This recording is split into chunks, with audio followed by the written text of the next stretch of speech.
Hello everyone, welcome back. Normality करने वाले हैं इस लेक्चर में। लास्ट कंसंट्रेशन टर्म है, यहाँ कंसंट्रेशन टर्म्स खत्म होती हैं। नॉर्मेलिटी को भी मोलैरिटी की तरह ही हम मोलैरिटी से कंपेयर करेंगे। सो मोलैरिटी क्या होती है? मोलैरिटी होती है number of moles of solute, number of moles of solute present in या फिर इन 1 litre of the solution of solution. अब यहाँ पर आपने चेंजेस क्या करने हैं? मोलालिटी में क्या किया था? 1 लीटर को 1 kg किया था, सॉल्यूशन को सॉल्वेंट किया था। बट नॉर्मेलिटी में आपको क्या करना होता है? पहली बात, ये 1 litre of the solution as such रहेगा। यहाँ पर आपको करना है मोल्स को चेंज। मोल्स की जगह आपको लिखना है ग्राम इक्विवेलेंट। ठीक है, ग्राम इक्विवेलेंट आपको लिखना है। क्या होता है अभी आगे डिस्कस करेंगे। और दूसरी बात, जो फॉर्मूला होता है, अगर आप फॉर्मूला लिखोगे मोलारिटी का, mass upon mass of the solute upon its molar mass into, नीचे क्या होता था? Volume in litre. तो अगर आप यहाँ पर 1000 करोगे तो ml कर देना। ये फॉर्मूला रहता था मोलारिटी का। अब आपको नॉर्मेलिटी के लिए पहली बार डेफिनेशन में आपको ग्राम इक्विवेलेंट करना है चेंज। क्या क्या चेंज करना है? डेफिनेशन में मोल्स को चेंज करना है ग्राम इक्विवेलेंट से, और जो फॉर्मूला है वहां पर मोलर मास को आपने चेंज करना है इसके इक्विवेलेंट मास से। सिर्फ ये दोनों चीजें आपने मोलारिटी में चेंज करनी है, तो नॉर्मेलिटी की डेफिनेशन भी आ जाएगी, उसका फॉर्मूला भी आ जाएगा। सो जो नॉर्मेलिटी होती है वो क्या होता है? Number of gram equivalents of the solute in 1 litre of the solution. ये 1 लीटर ऑफ द सॉल्यूशन में ही है, लेकिन इंस्टेड ऑफ मोल्स ये होते हैं ग्राम इक्विवेलेंट्स। सो मोलारिटी में हम क्या देखते हैं? मोलैरिटी में जो मोल्स होते हैं, क्या क्या चेंज करना है आपको? मोल्स को आपने चेंज करना है। मोल्स को आप चेंज करोगे किसमें? ग्राम इक्विवेलेंट में। ग्राम इक्विवेलेंट में, ग्राम इक्विवेलेंट में। ओके, जहां पर भी डेफिनेशन में मोल्स है उसको आपने चेंज करना है ग्राम इक्विवेलेंट में।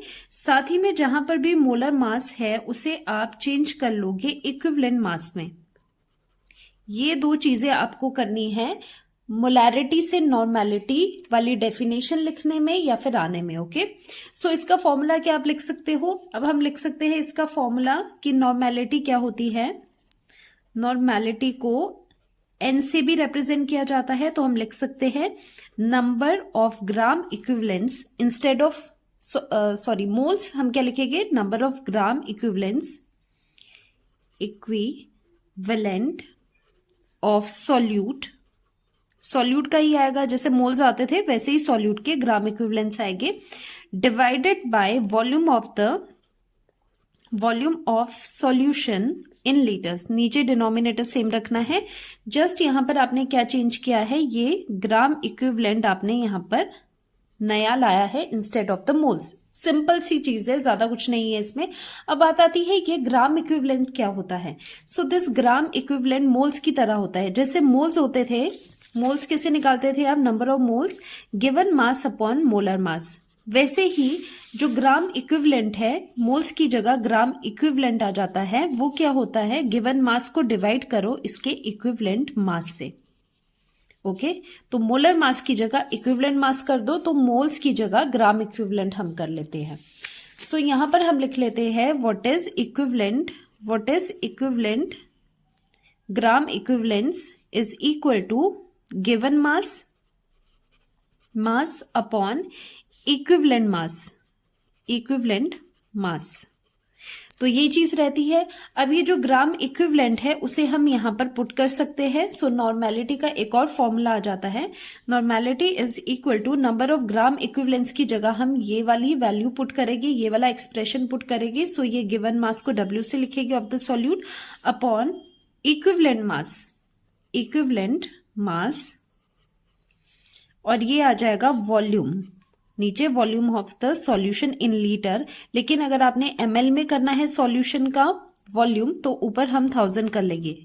तो ये है सॉल्यूशन का, किसका? सॉल्यूशन का। जैसे मोलैरिटी है, तभी कहा है कि जो मोलैरिटी एंड जो नॉर्मेलिटी है उसमें फर्क सिर्फ इतना है, मोल्स को आपने चेंज करना है। मोल्स की जगह लिखना है ग्राम इक्विवेलेंट्स, मोलर मास की जगह लिखना है इक्विवेलेंट मास। सो नॉर्मेलिटी का फॉर्मूला ये वाला आ जाता है, ये आप यूज करते हो। अब बात आती है कि ये इक्विवेलेंट मास कैसे निकलेगा। देखो मोलर मास तो निकल जाता था, लेकिन इक्विवेलेंट मास निकालने के लिए एक हम एन फैक्टर का यूज करते हैं, तो वो जानना आपके लिए जरूरी है। इक्विवेलेंट मास कैसे निकाला जाता है? Equivalent mass is equal to, अगर आप मॉलिक्यूल के साथ डील कर रहे हो तो मोलर मास ऊपर लिखोगे and divided by N factor. एक वर्ड आता है यहाँ पर, एन फैक्टर वाली टर्म आती है, उसे आगे डिटेल में अभी हम करते हैं। और साथ में अगर इक्विवेलेंट मास आपने निकालना है किसी एटम का, ये तो मॉलिक्यूल का हो गया, एटम का भी आप निकाल सकते हो, एलिमेंट का भी निकाल सकते हो, उसका एटॉमिक मास कर लो, just instead of molar mass atomic mass लिख लेना और उसका भी एन फैक्टर से आप डिवाइड कर लेना। सो यहाँ पर एन फैक्टर से डिवाइड करने पे हमें इक्विवेलेंट मास मिल जाता है। तो ये एन फैक्टर क्या होता है, इसके लिए हमने डिफरेंट डिफरेंट केसेस लिए हैं सो दैट आपकी अंडरस्टैंडिंग बेटर हो। N factor for different cases, first case आता है फॉर एसिड, जब आप एसिड से डील कर रहे हो और एसिड के केस में आपको रिक्वायरमेंट होगी इक्विवेलेंट मास निकालने की। कैसे निकालेगी? एसिड के केस में एन फैक्टर क्या होता है, उस एसिड में जितने H positive ions replaceable present है, जितने replaceable H positive ions present है किसी एसिड में, वो उसका एन फैक्टर हो जाता है, या फिर हम उसे उसकी बेसिसिटी भी कहते हैं। तो आप कंफ्यूज मत होना, एसिड कितने H पॉजिटिव आयन दे पाता है वो उसकी बेसिसिटी कहलाती है, बेसिसिटी बोलते हैं। ठीक है, तो एसिड की बेसिसिटी होती है, बेस की एसिडिटी होती है। कोई बेस कितने OH नेगेटिव आयंस दे पाता है, या फिर इन अदर वर्ड्स हम इसे कहते हैं कि कितने रिप्लेसेबल OH नेगेटिव है। रिप्लेस वही होगा ना जो वहां से रिमूव हो पाएगा, तो उसे हम कहते हैं बेस की एसिडिटी। तो ये थोड़ा सा रिवर्स चलता है टर्म्स में। एसिड की होती है बेसिसिटी, बेसिसिटी का मतलब है कि कितने H पॉजिटिव आयंस रिप्लेस हो रहे हैं या फिर दिए जा रहे हैं, एसिड कितने H पॉजिटिव आयंस दे पाता है। एसिडिटी होती है कि बेस कितने OH नेगेटिव आयंस दे पाता है। तो यहां पर एन फैक्टर क्लियर है। एसिड में कितने होते हैं? एसिड में एन फैक्टर होता है कितने H positive replaceable ions present है, मतलब उसकी बेसिसिटी। एग्जाम्पल से इसे समझते हैं। एग्जाम्पल है sulphuric acid H2SO4। We know that जो H2SO4 होता है वो 2 H पॉजिटिव आयन देता है और इस तरह से सल्फेट आयन है। तो यहाँ पर कितने H पॉजिटिव आयन्स ये दे पा रहा है? 2 H पॉजिटिव आयन्स दे पाता है। सो इस केस में अगर हम इसकी बेसिसिटी लिखे या फिर एन फैक्टर डायरेक्टली आप लिखो, एन फैक्टर कितना आ जाएगा, कितने H पॉजिटिव आयंस दे पा रहा है जो कि रिप्लेसेबल है। 2 है तो N factor for H2SO4 is 2। अगर इसका इक्विवेलेंट मास आपने निकालना है, फॉर्मूला यूज करोगे molar mass upon N factor, molar mass upon its N factor. So molar mass इसका होता है 98 सल्फ्यूरिक एसिड का, डिवाइड कर दोगे एन फैक्टर से विच इज 2, तो ये आपके पास आ जाएगा 49। So equivalent mass for H2SO4 is 49। इस तरह से इक्विवेलेंट मास आप निकालते हो। जस्ट आपको क्या करना है, जो मोलर मास है उसको डिवाइड कर देना है एन फैक्टर से। अब एन फैक्टर देखना है किस टर्म के लिए पूछा गया है। एसिड के लिए तो वहां पर कितने होते हैं, जितने H positive ions replaceable present हो वो ही उसका एन फैक्टर बनता है। सेम गोज फॉर बेस, जैसे कि मैंने अभी आपको बताया कि बेस कितने OH नेगेटिव आयंस दे पा रहा है वो ही उसकी एसिडिटी है और वो ही उसका एन फैक्टर है। एग्जाम्पल से समझते हैं जरा। कैल्शियम हाइड्रोक्साइड एक बेस है आपके पास, ये देता है calcium 2 positive plus twice of OH negative ions. वैसे भी आपको पता है 2 OH नेगेटिव आयंस यहां पर प्रेजेंट है।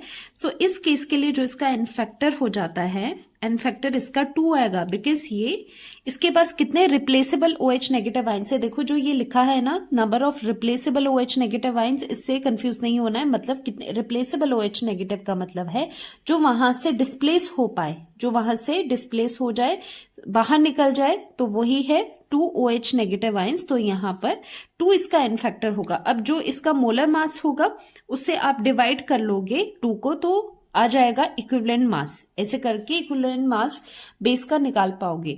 अब एलिमेंट में क्या होता है, एलिमेंट जैसे आपके पास एलिमेंट ले लेते हैं कैल्शियम, तो ये अपनी एलिमेंटल फॉर्म में है, इसका भी इक्विवेलेंट वेट निकालना है हमें। तो इक्विवेलेंट वेट कैसे आएगा, एटॉमिक वेट, क्योंकि ये अब अपनी एलिमेंटल फॉर्म में है, मॉलिक्यूलर फॉर्म में नहीं है। इसका एटॉमिक वेट या atomic mass divided by its N factor. अब n factor for in the case of element क्या रहता है, एलिमेंट की अपनी वैलेंसी। तो कैल्शियम की जो अपनी मोस्ट कॉमन ऑक्सीडेशन स्टेट या फिर उसकी वैलेंसी है दैट इज 2। इसके लिए वैलेंसी इज इक्वल टू 2, तो डिवाइड कर दोगे 2 से। कैल्शियम का जो एटॉमिक मास है दैट इज 40 डिवाइडेड बाय 2, तो 20 इसका इक्विवेलेंट वेट आ जाता है। तो सिंपली आपको ध्यान रखना है कि एन फैक्टर किस किस केस में कैसे कैसे आते हैं। अगर आपके पास कोई सॉल्ट है लाइक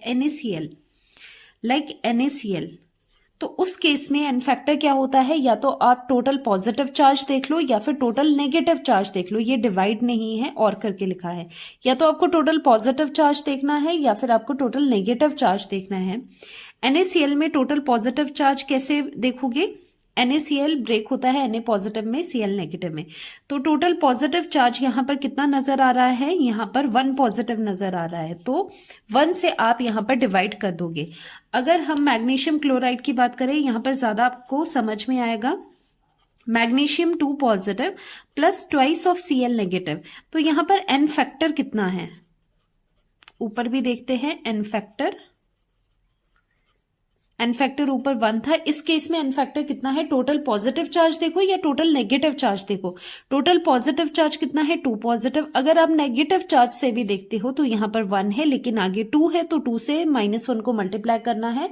तो यहाँ पर आपको पॉजिटिव नेगेटिव साइन यूज नहीं करना है, मैग्नीट्यूड ही यूज करना है। तो यहाँ पर भी 2 आ रहा है, that means N factor is 2 for MgCl2। MgCl2 का मोलर मास जितना भी होगा उसे डिवाइड कर देंगे 2 से, तो हमें इक्विवेलेंट मास उसका निकल जाएगा।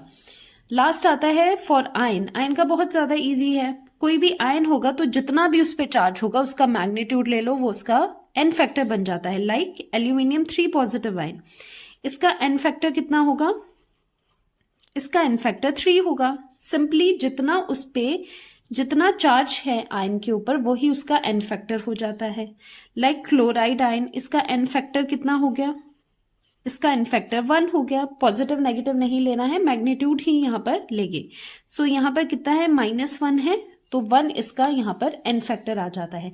इस तरह से आप इक्विवेलेंट मास निकाल सकते हो। इक्विवेलेंट मास निकल गया तो नॉर्मेलिटी में पुट करके आप उसे नॉर्मेलिटी के इक्वेशन में पुट करके निकाल सकते हो लाइक दिस। यहाँ पर नॉर्मेलिटी क्या है, given mass upon equivalent mass. Equivalent mass कैसे निकलता है, इक्विवेलेंट मास निकलता है molar mass divided by N factor. अब ये चीज हमने एन फैक्टर लिख ली तो जनरलाइज हो गया कि एन फैक्टर होगा। अब वो देखना आपको है कि एसिड है, बेस है, सॉल्ट है, आयन है, तो अकॉर्डिंगली एन फैक्टर सबके डिफरेंट होते हैं। So this was normality, very important. Questions भी काफी बनते हैं इसके, नॉर्मेलिटी बहुत इंपॉर्टेंट है। एक और लेक्चर इसका कंसंट्रेशन का हम कवर करेंगे अभी नेक्स्ट में, जिसमें नॉर्मेलिटी एंड मोलैरिटी के बीच का हम रिलेशनशिप देखेंगे। मोलैरिटी इक्वेशन, नॉर्मेलिटी इक्वेशन भी हम डिस्कस करने वाले हैं। तो मिलते हैं नेक्स्ट लेक्चर में, बाय बाय।